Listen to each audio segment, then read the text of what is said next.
crisis case study about Petrobras. My name is Ludmilla Fregonesi. I am Brazilian. I am a UF Global Strategic Communication Master's student, and I'm very passionate about communication. Who is Petrobras? Petrobras is a semi-public multinational organization. It's short for Brazilian Petroleum Corporation. It was created in 1953 by the Brazilian government under the patriotic slogan, "The oil is ours." It's one of the world's largest oil producer. It has over 70,000 employees today in 19 different countries. And in 2016, it was ranked number 58 in Forbes Fortune Global.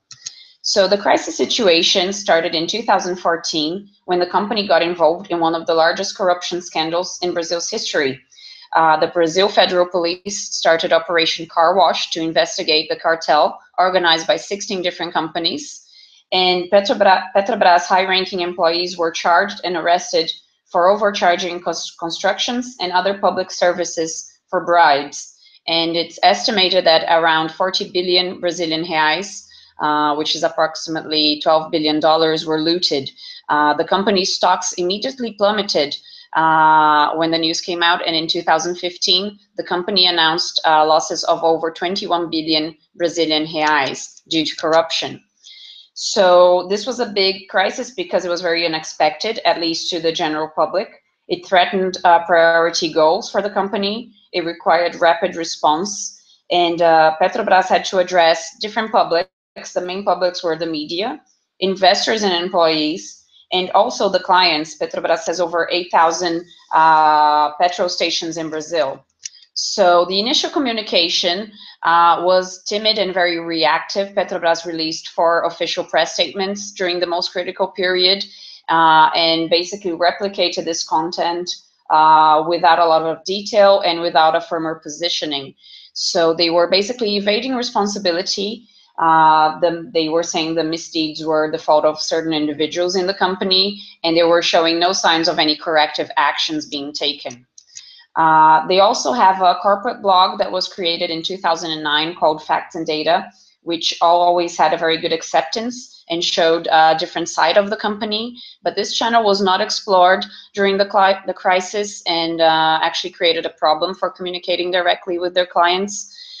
They only replicated the same press statement over and over and aggravated the crisis. Petrobras was experiencing a legitimacy gap during this moment. They were failing to produce acceptable explanations. Another problem they had was that the company's chief director at the time, Graça Foster, did no interviews or give any direct responses at first. Only after a compromising interview came out did the chief director actually give an interview. So the company lost the opportunity to frame the crisis in a different light. And this was very important to participate in this process because it affects directly the public's perception on the company. So after a lot of problems initially, 3 years later in 2017, the company seems to have learned some lessons and started to proactively communicate with the public and launched a big campaign on TV with TV advertisement and online advertisement to help restore its image and help move on. I'm going to show the website that they have created. It's here. It says "Mudamos and estamos seguindo em frente." We changed and we're moving forward. So it has a lot of information about how they are changing their vision, how they are recovering financially. So it shows a lot of graphs showing how they're improving their finance, how they're working safely. They have videos on how they're being more efficient in their work. They have a lot of infographics, a lot of visual information as well to show how they are changing in the way they work after the crisis. And even more interesting is they show how they're making decisions differently. So this is a table showing before and after, so how they made decisions before and how they're doing it now to avoid the problems that they had in the past. So this really shows that Petrobras is adopting a discourse of renewal. We see they're trying to reconnect to its core values and to use the crisis as an opportunity to reorder the organization. Obviously, this is something that will take years, will take a long time, but they have taken a first step in that direction. And like Selno put in his book, by reflecting on these core values in the wake of a crisis, organizations are able to recreate themselves. And I think this is what Petrobras is trying to do, and they are showing a good example of that now, at least.